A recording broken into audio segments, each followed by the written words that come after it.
come to the bold analysis.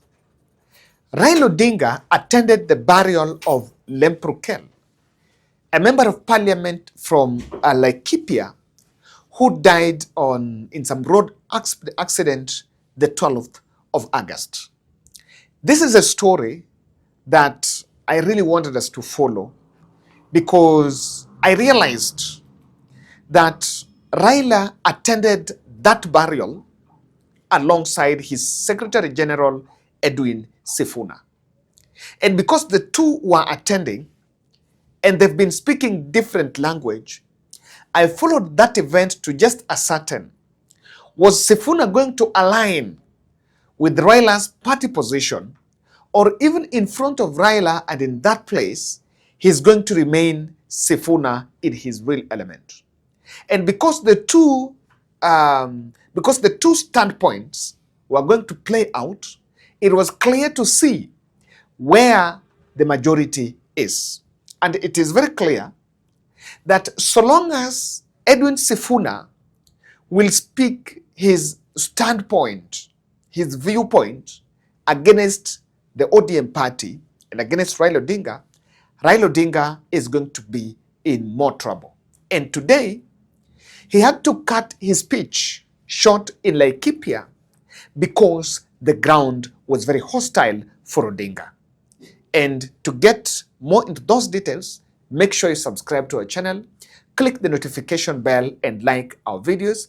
Thank you very much for supporting this podcast. We do this each and every day because of your support. And also visit our sister channel, the Bold Foundation channel, where we also cover human interest stories and also inspirational stories. And so if you also can inspire, we can document your story just for us to uplift others. Ladies and gentlemen, I want to confirm to you my argument here. The fulcrum of William Ruto's failure in 2027 is very complex, but at the center of it is Raila Odinga endorsement. And some of us are even waiting. Like I've been saying, the kind of reception, the hostile reception that Raila received in Turkana or in Laikipia, I think his team must sit back and analyze, and they will understand that something is amiss. Before even we look at that, the story about the death of that MP has been a bit controversial. Today, Odinga is trying to say someone killed him. And I realized that apart from the governors of Laikipia who accompanied Raila, the governor from Kajiado, Laikipia, and Samburu, the MPs gave that event a wild berth. It is in Laikipia North, so the MP Sarah Korere, he was not there. Raila was in Laikipia. I have not seen a single UDA member of parliament from that area attending that event alongside Raila Odinga. And it is not just a coincidence. It is by design. The MPs from Mount Kenya and of course from areas where there is a high Kikuyu presence, they're not going to take Raila Odinga message there. They cannot sell the broad-based government there. And today, even Odinga was not able to campaign for William Ruto through the broad-based agenda. But now, I want us to listen to this speech from these two leaders. One is an MCA from Narok, and another aspirant who is vying for Senate from Narok, who confronted Raila right in that event, telling him off of any move to touch Edwin Sifuna. Hatujui kama tuko UDA, hatujui kama tuko nusu mkate, we are confused. We need direction. Na Mheshimiwa Sifuna, whatever you are speaking, not anybody silence you. Tuko pamoja. Tell them the truth, and we will stand with you. The moment ODM touches you, from grassroots, we will walk away. We were never elected because of party.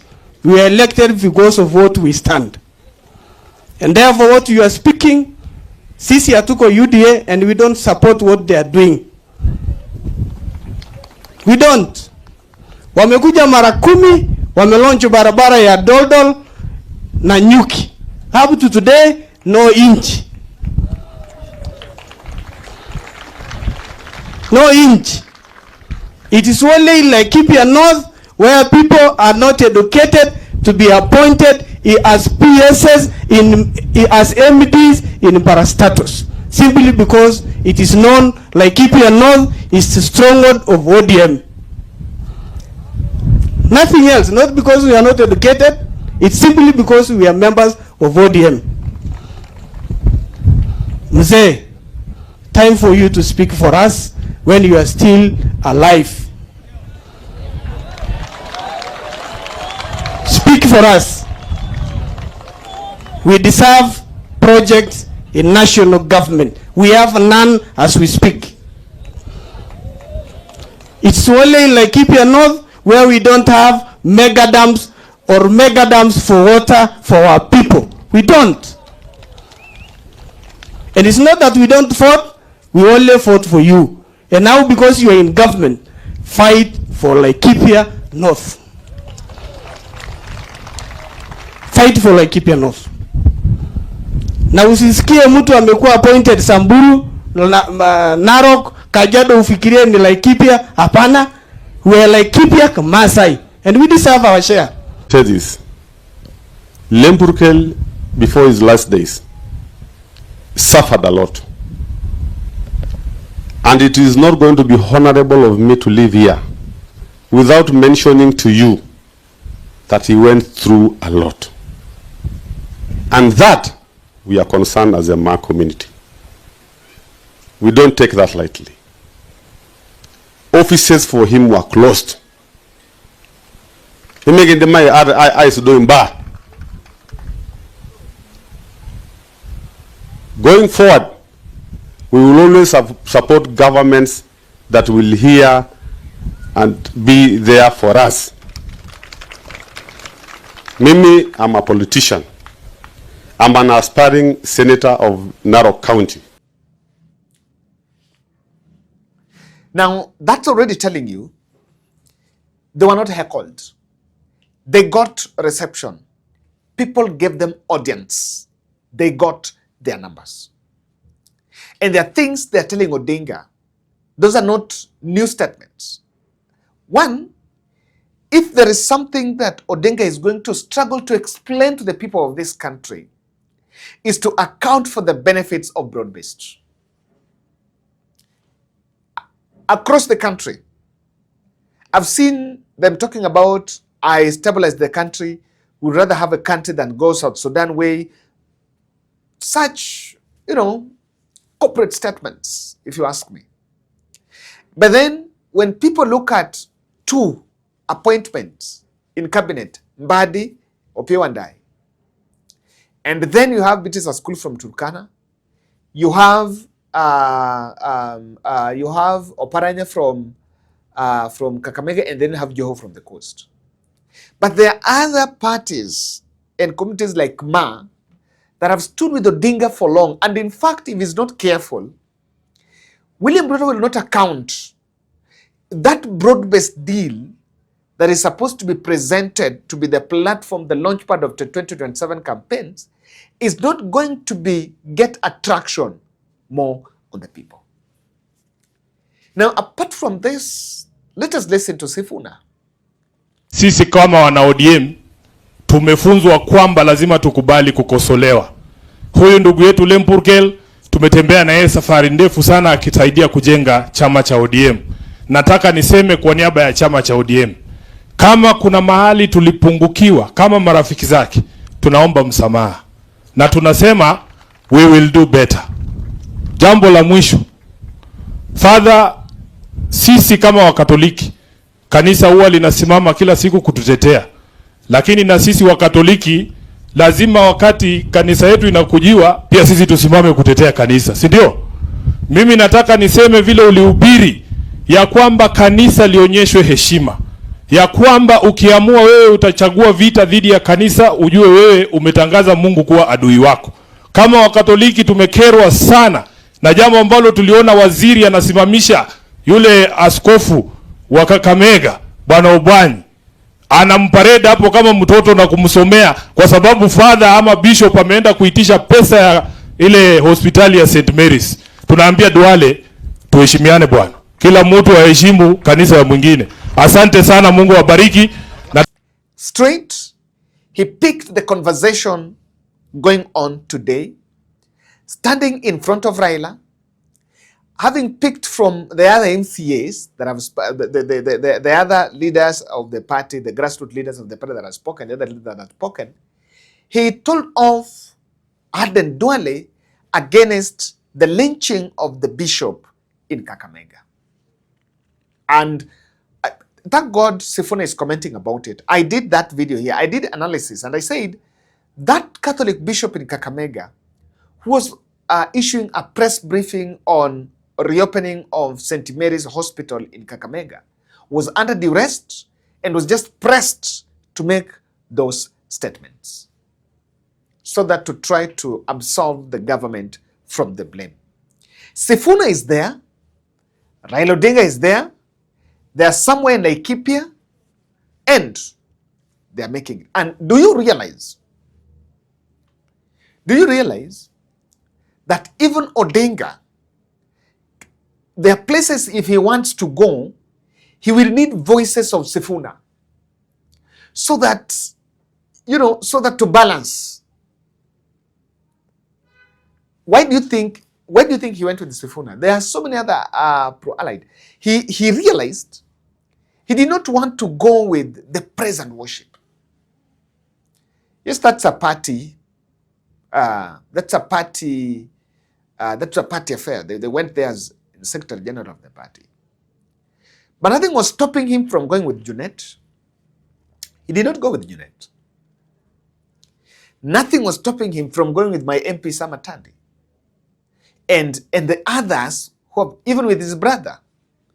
But they decided to go with Sifuna, and I want to believe that while they were in that chopper heading there, they spoke.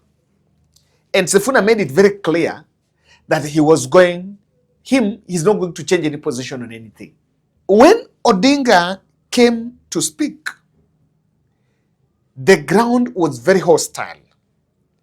And he spoke for less than 7 minutes until the governor from Samburu came to try cool the masses, telling him that hata asijibu wale ambao walikuwa wamemwongelea. Sitawezi kusimama nikiona kama dhuluma inazidi kufanyika dhidi ya watu wa Maa. Tutasimama imara. Lakini kitu muhimu zaidi ni kwamba mpaka kwanza tuwe na Kenya moja. Mpaka tuwe na Kenya moja. Kenya ikisambaratika, tutakwenda kama njia ya Somalia. Na tukienda kama Somalia hatuna nchi. Haya ndio sababu mimi nisema nipige break. Hii gari turekebishe kidogo. Hiyo zirudi sawa sawa. Lakini msimamo yangu juu ya haki ya Wakenya yote bado hajabadilika. Mimi nataka Kenya itinuke, itoke pale iko kule chini iende juu. Kenya inaweza kwenda juu kama Wakenya wameungana pamoja. Lakini tukieneza siasa ya ukabila hapa na pale, hakuna Kenya ambayo tutakuwa naye. Sasa mimi najua hapa vile shida hapa tumeongea na Lempurkel. Mangaji mambo ya barabara kutoka na Nyuki kuja Doldol. Hiyo iko hapo. Na mimi nitafikisha hiyo maneno. Mambo ya barabara na Nyuki Doldol. Iwe kwa lami. Ni kitu kidogo hii. Wamekuwa na saa sita hapa na pale, natoa pesa hapa, ngambo hii, lakini sasa tumewashika namna hii.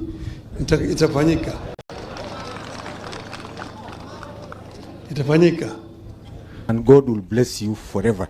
Na mshikane na Ruto, unite our country, usisikie kelele sakura Hii nchi inafaa kushikana ndio tuishi na amani, tutoe ukabila, kila mtu wako na haki katika Kenya hii. Mimi I salute you for that kabisa. Na mimi nataka nikuombe nikuje basi nikuone ofisi because sasa tumejuana kidogo.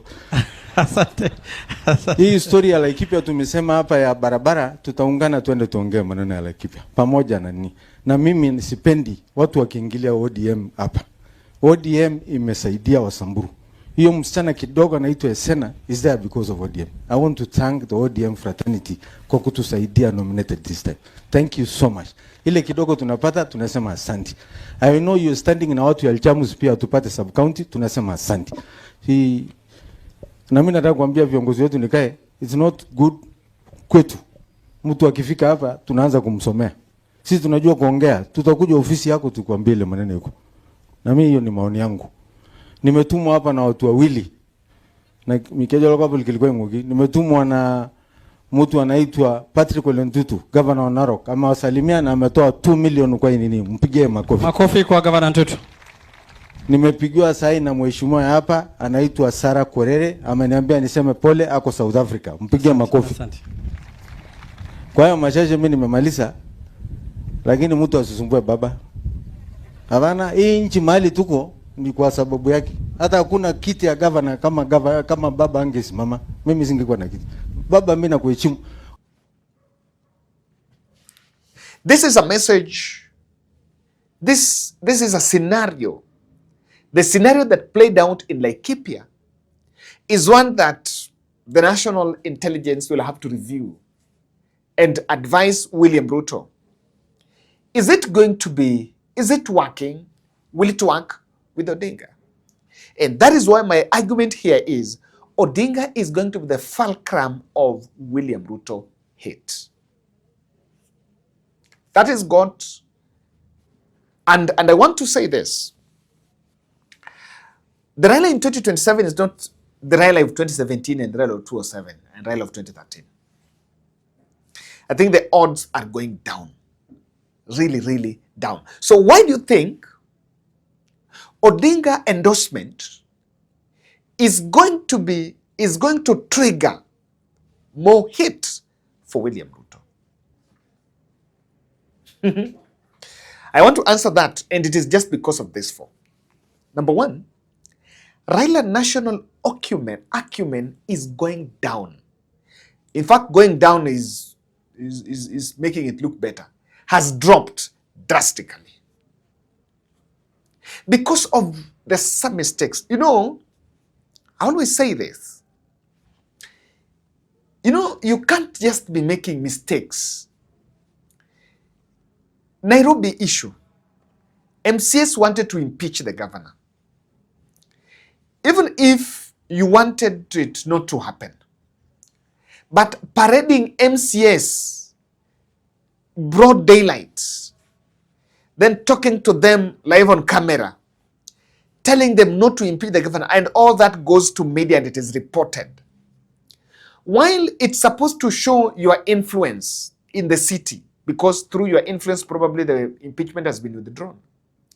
But in the bigger realm of everything, you are meddling with city affairs, and city residents who feel that the governor is not doing enough for them, they see Odinga as a man who is betraying their cause.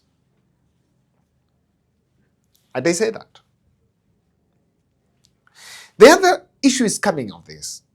Odinga's politics has been built on fighting for justice. And there is something that he's always said, that the Gen Z protest, the handshake with William Ruto, was to save the country from going down. It is true, the country was going down.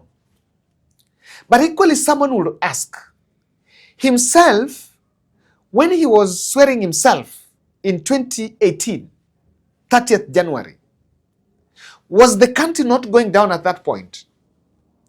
And did he ever think that the country needed to be saved to that point?